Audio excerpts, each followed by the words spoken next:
السلام علیکم ورحمۃ اللہ وبرکاتہ۔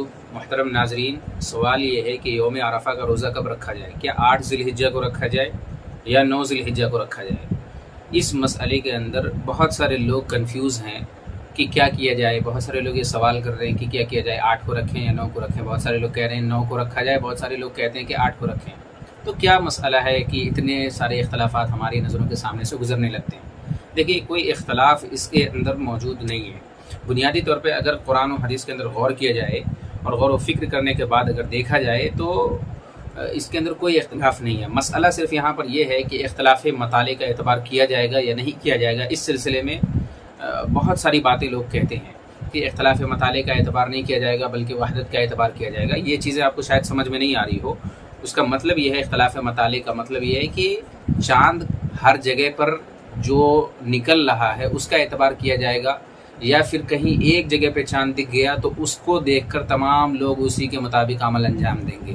تو یہ ہے وحدت۔ اور اختلاف مطالعے کا مطلب یہ ہے کہ تمام جگہوں پر چاند اپنی اپنی دیکھ کر لوگ عبادت انجام، جیسے سعودی عرب میں چاند دیکھے تو وہاں کے لوگ اپنی طرف سے عبادت انجام دیں چاند دیکھنے کے بعد۔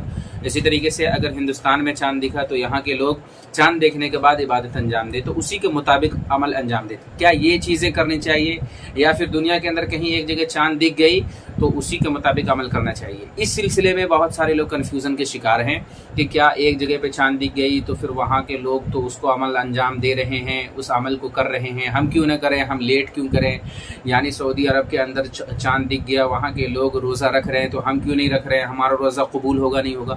یہ ساری فضول کی باتیں ہیں۔ اللہ کے رسول صلی اللہ علیہ وسلم نے واضح طور پہ فرمایا ہے، صوموا لرؤیتہ وافطروا لرؤیتہ، تم چاند دیکھ کر روزہ رکھو اور چاند دیکھ کر افطار کرو، چاند دیکھ کر روزہ توڑو۔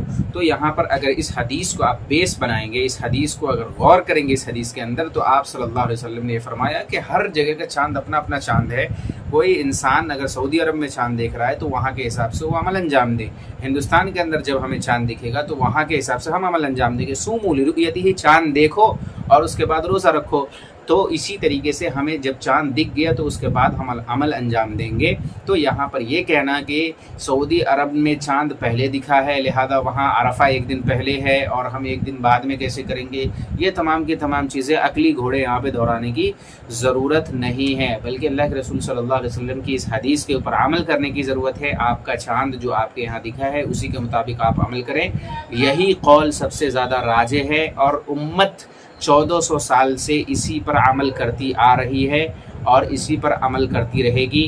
یہ وحدت جو کہا جا رہا ہے کہ کسی ایک جگہ پہ اگر چاند دکھ گیا تو اس کے مطابق عمل کیا جائے، تو یہ صرف آپ مکے اور مدینے کے ساتھ ہی خاص کیوں کر رہے ہیں؟ میرا سوال ان لوگوں سے یہ ہے، کیونکہ چاند جو ہے مکے اور مدینے سے پہلے بھی دوسری جگہوں پہ دکھتا ہے۔ مشرقی ممالک کا اگر آپ جائزہ لیں تو وہاں پر چاند سعودی عرب سے پہلے دکھتا ہے۔ تو اگر آپ اختلاف مطالعے کے نہیں بلکہ وحدت کے قائل ہیں کہ ایک جگہ پہ چاند دکھے تو عمل انجام دیا جائے، تو وہاں کے چاند کو کیوں نہیں دیکھ رہے آپ؟ سعودی عرب کے چاند کو ایک دن کے بعد کیوں دیکھ رہے ہیں؟ تو لہٰذا یہ تمام دلائل کی روشنی میں یہ بات اقرب للصواب معلوم ہوتی ہے کہ یوم عرفہ کا جو روزہ رکھا جائے گا وہ ہمیں اپنے ہندوستان کے حساب سے رکھا جائے گا، کیونکہ آپ رمضان المبارک کے عشرے میں یہ نہیں کہتے ہیں طاق راتوں میں جو شب قدر کی رات ہوتی ہے، 21 کی رات ہوتی ہے، 23 کی رات ہوتی ہے، 24 کی رات ہوتی ہے، 25 کی رات ہوتی ہے، اس میں آپ یہ نہیں کہتے ہیں کہ کیا ہمیں یہ رات ملے گی یا نہیں ملے گی۔ سعودی عرب میں تو ایک دن پہلے ہو رہی ہے، وہاں کے لوگ ہوتا ہے نا ایسا کہ سعودی عرب کے اندر جب 21 کی رات ہوتی ہے تو ہمارے یہاں 20 کی ہوتی ہے،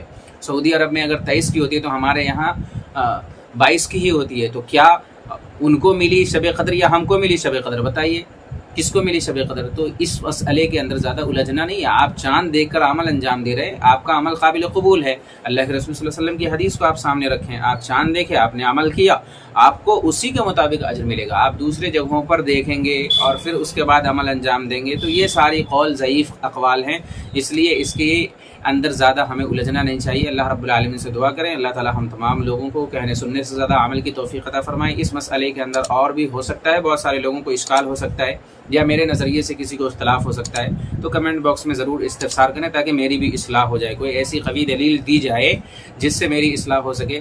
اللہ رب العالمین سے دعا کریں، اللہ رب العالمین ہم تمام لوگوں کو کہنے سننے سے زیادہ عمل کی توفیق عطا فرمائے۔